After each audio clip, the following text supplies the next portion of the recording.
Hi, I'm Radiant Prime. Welcome to the channel. Today we're going to go through a no-nonsense guide on how to destroy capital ships. So this is going to be your solo queue, perhaps you're playing AI even, and you need to destroy a capital ship. This isn't like you have a whole team around you that's doing exactly the right thing at exactly the right time. This is what I would do in a solo ranked fleet battle. So capital ships. Capital ships have 4 subsystems, and that's really, really important. The 2 most important being the shield generators. There are 2 shield generators on every capital ship, and by capital ship, we're talking about flagships really, the Imperial Star Destroyer and the MC-75. So to destroy those capital ships, we need to first take the shields down. The best way to do that is to destroy the 2 shield generators. On the Imperial Star Destroyer, those are the 2 big spheres atop the back section of the Star Destroyer on top of the bridge. On the MC-75, they are the 2 gill-like objects on the sides of the MC-75 in the middle section. So let's get into practice mode and let's look at this and show you some tips and tricks on how to get this done quickly. Right, so I am on the Imperial side currently, and I'm going to go with a TIE bomber. And on this TIE bomber, I've got a standard laser cannon, multi-lock missiles, Goliath missiles, reinforced hull slam engine, and countermeasures. So I'm going to use this build, which is the build I would usually use throughout the game if I'm doing this bombing role. So in practice mode, this is important as well. If you press escape, if you go to your menu, you are able to deploy an enemy flagship. There we go. One enemy flagship deployed. So for us, on the Imperial side, that enemy flagship is this MC-75. I always have a button that lets me select subsystems. So I am able to use that button. Let's show you that in the bindings. Controls, remap controls, flight, and then for me it's flight stick, but the button bind will be exactly the same. And what we're looking for is our targeting wheel shortcuts. Yeah, and then targeting wheel shortcut flagship systems. Make sure you have that bind, it's really useful. So when I hit that bind, I'm just cycling through all the different subsystems on this capital ship. So there's also a power system there, there's that shield generator, the shield generator on the other side, and a targeting system. But we're going to focus on shield generators. So to destroy it, now I've got it targeted, I need to get under the shields. I can't just fire missiles through the shields with this loadout. So I need to get directly under the shields, and then I'm going to shoot at it. I'm going to fire off all my missiles, and it's gone. Yeah? I've been stuck by the tractor beam, so I need to boost to escape it. So there's only the 1 shield generator left now, and you'll see that on the MC-75 itself, that blue bar on the top of the circle on its targeting designation has actually now changed to be half, and that's because it's only got 1 shield generator. Fire some chaff there, escape those missiles. Let's target the other shield generator, and we're going to do exactly the same thing. We're going to fly under the shield, we're going to get so close. There we go, and we're going to fire all our missiles, and we're just going to hammer it with a laser, and it's gone. Yeah? So the shields on the MC-75 are now down, and that means that we are free to do hull damage. And really, this is the key to destroying a capital ship. You've got to do hull damage. That's all it's about. But taking down the shields means that you can do hull damage. Without the shields down, you have to do any hull damage below the shields, or you have to fire piercing torpedoes, which are very likely to be shot down if you're not used to using them and you don't know all the particular quirks, of which there are a lot with piercing torpedoes. So I thoroughly recommend using this approach instead. For sake of balance, I'm going to show you this on the Imperial Star Destroyer, but first let's look at a few ways to quickly do a bit more hull damage to this flagship. So, what I want to do is basically just attack the hull. But as I attack the hull, I'm going to look for a few different things to happen.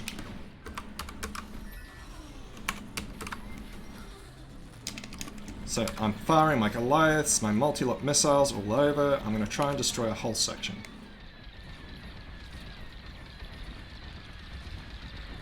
Any second now, I think. What I'm trying to do is to make sure, there we go, it's gone black and blue. So that hull section is now fully damaged. And it's not really worth continuing to attack the same hull section. Move on to a hull section that isn't all blackened and bruised. That will mean that you are making the most of your attack. Continuing to attack the same one, you will do less total damage to that ship.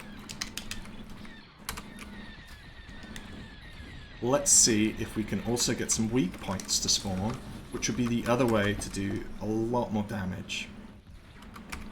So there goes another hull section. Fire some more chaff there. Okay, we've destroyed a lot of those forward sections on the top of the MC-75's hull at this point. Running out of boost. Using that boost to evade a little bit. And let's revert to this section. So the hull now is still at 66. It's got quite a lot.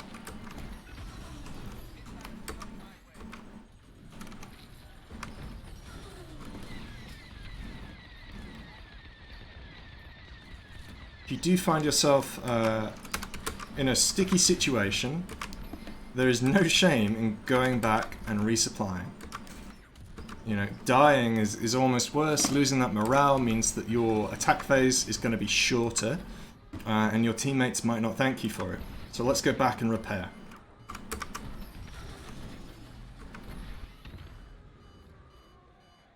Stopping in the repair section is always a challenge in and of itself. It's like a mini-game.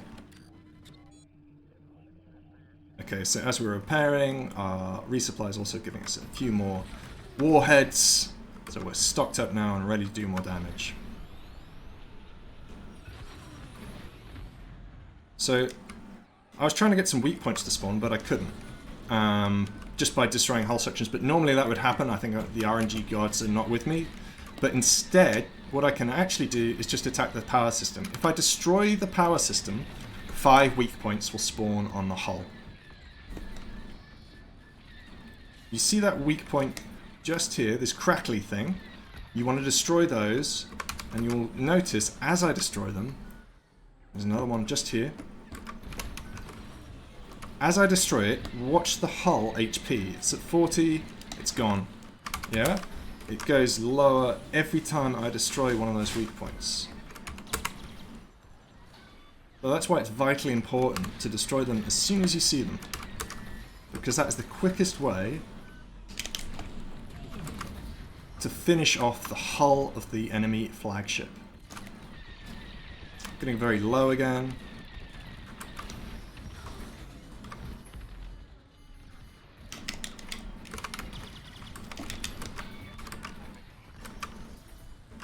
See if we can survive. I'm not sure. Yeah, very close. 18. I think we might need to go resupply again. There's never any shame in it.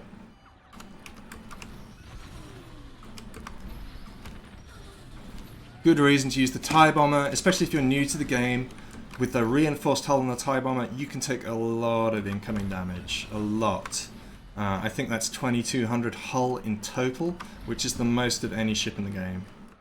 You may not have shields, but you can take so much damage, it feels like you have 3 sets of shields. Let's repair.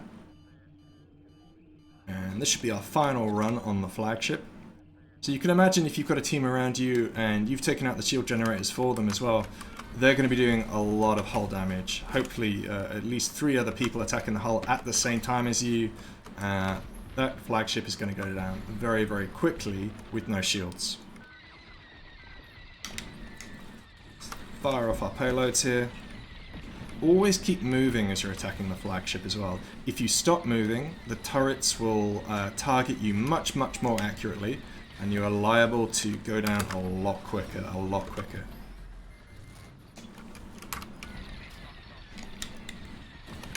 You see, as I stop, I start taking a lot more damage there. So we're at 5 health left on the ship. We're going to do one more weak point, and that will blow it up. There it goes. So, it's pretty clear to see that if we want to attack the flagship, the best way to do so is to take down those shields. Let's quickly switch over, and we'll do the same thing, just to show you the shield generators on the Imperial Star Destroyer. Excuse me, Alexa is keen to talk to us. We'll crack on. We'll crack on with the tutorial anyway. So I'm going to go back to the New Republic hangar now, and to attack the Imperial Star Destroyer, I'm not going to use the bomber class. I'm actually going to switch to the fighter bomber class, which would be the X-Wing. On my X-Wing, let's have a look at that loadout. So, I've got burst cannon, concussion missile, boost extension.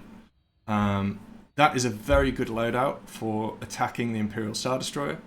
It is a bit more advanced because you have to maneuver a lot more and try and stay up. So to start with, what I would recommend is actually going for a double torpedo loadout, and we're going to show you a few easy ways to try and focus on those shield generators. I think we've chosen the wrong ship. Don't worry, we'll correct that very quickly. Just wait for this to load. Yeah, we're still in the Y-Wing, that's no problem. Go for the X-Wing with the double torpedoes. So we've got burst cannon, that's really important. Burst cannon does so much damage. Proton torpedo, piercing torpedo. So those are the important parts of this loadout. We're going to deploy the enemy flagship, which in this case then is the Imperial Star Destroyer. I'm hitting that bind again to get the subsystems. You can see I've got the 2 shield generators just sat on the top, those 2 balls on the top there. The targeting system is in the middle here, and then the power system on this is the big dome underneath the Star Destroyer all the way on the other side. So, how do I get those shield generators? Well, the first thing to remember is that you have a burst cannon. We're going to start with that, and I'm just going to show you how much damage it can do, especially when it's overcharged. So I've got some overcharge now. I'm under the shield just like we did before, and I'm just going to do a run on it. So I've already knocked it down to 72. Yeah, without much hassle. 50. Generously 50. More like 60, but we'll call it 50 for now. And then 40. So in this way, if I can stay maneuverable, and I can use those burst cannons, I can keep them overcharged, you know, which isn't easy, but it's doable. I can work down that shield generator, I can keep flying around the Star Destroyer, I can be really hard to hit. But it takes a little bit of practice to do this, and I would recommend thoroughly spending a lot of time in practice mode just working on this technique. So there's one. Let's go through a little bit of an easier way to start with that people just won't expect if they're also, you know, just joining the game and the matchmaking is doing its job and you are ranked against people of a similar experience in Squadrons. And it's a technique that people call the Vandersloop. So, what are we doing? We're coming slightly under the hull of the Star Destroyer. We are looking for the notch in the hull. This big one here is easy. And then we're going to align so that we are actually under the shields. Yeah, if you get tracked beam, just boost out of it. And then we're going to try and slip our torpedoes there under the shields so that they have a clear flight path to the shield generator itself. Now, I made a bit of a mistake there. If you make a mistake, just go take another run at it. That's absolutely fine. The important thing is to keep doing damage to the Star Destroyer. So again, we're going to try this notch. And we're going to flip some torpedoes up in there. Try and hit them. You see? Alternatively, there is another notch which may get you a better like clean path under the shields, but it's a little bit harder to hit correctly. So there's a slightly smaller notch back there. So this is a much better path under the shields. And if you can do this one, I would recommend it. Let's boost to get out of the track beam there. It's just a little bit less space. There was an interesting flight path the torpedo took there. I don't know why. So our shield gen's at 50 now. Ooh, we're getting a little bit frantic. A little bit frantic. But again, let's just go finish the other shield gen with our burst cannons. And this is why burst cannon is so important on an objective multi-role fighter like this. Because anything that you don't manage to damage with your torpedoes, you can go and finish off with your burst cannons. Let's just go finish that shield generator. Got a little frisky in the middle there. No matter. So it's at 27 health now, which is easily doable with my remaining burst cannon. Or I can try and land asleep from the other side. So I'm going to do exactly the same technique. And you see I get that flight path again under the shield gen. Under the shields themselves. And there we go, we've successfully blown up that shield generator, and now you can see the Star Destroyer has no shields left, and I'm completely free to work on the hull. I'll show you some specifics about attacking the hull of the Star Destroyer. So, if I attack along the top, there are no tractor beams to worry about, and I can very easily work on various turrets, and follow a preset flight path and just destroy every turret on the Star Destroyer, including these big turbo lasers at the back. There are 2 missile launchers though, which can be really annoying.